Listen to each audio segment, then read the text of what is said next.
係啦，跟住過後咧就今年嘅時候就將佢畫咗出嚟啦。咁一開始佢係咁樣樣啦，跟住就慢慢將佢進化，將佢變，跟住就有各種唔同嘅表情啦。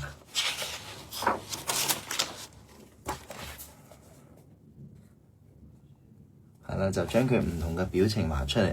因為其實係難嘅，因為要即係佢真係得個眼啫嘛，但係要點樣將佢嘅畫出表情，所以就做咗啲用佢嘅即係嗰兩條鬚啦，就畫啲唔同嘅表情啊，唔同嘅樣啊咁樣啦。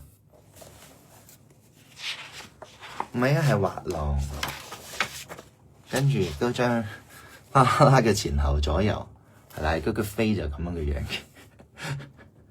其實佢就係傻傻一隻咯，跟住會有少少寒背，有少少寒背咁樣嘅，所以佢就俾件衫佢着啦。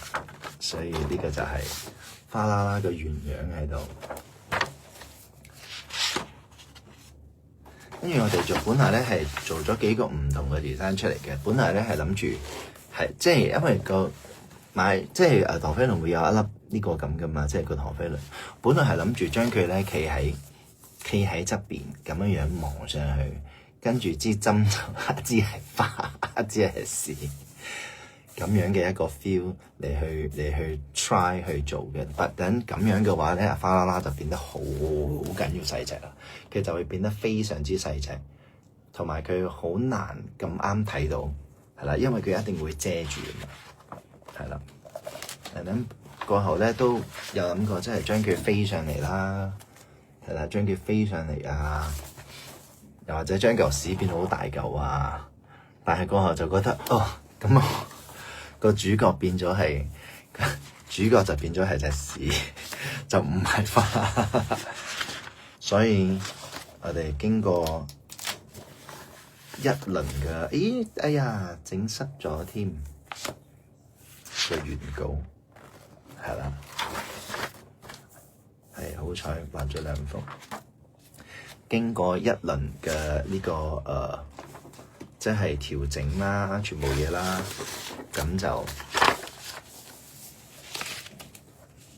花啦啦，到最後喺呢個標上面就係呢一幅畫啦。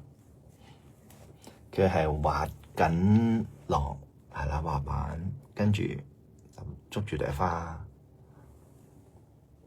嚿屎就喺度，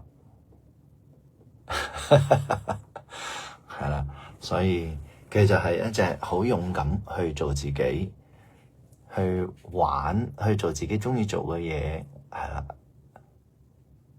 勇於挑戰自己，所以咁樣啦。所以呢隻就係花啦啦咯。咁明年1月嘅時候就係會配合返萬希泉一齊我哋會做一個新嘅 MV 嘅首播。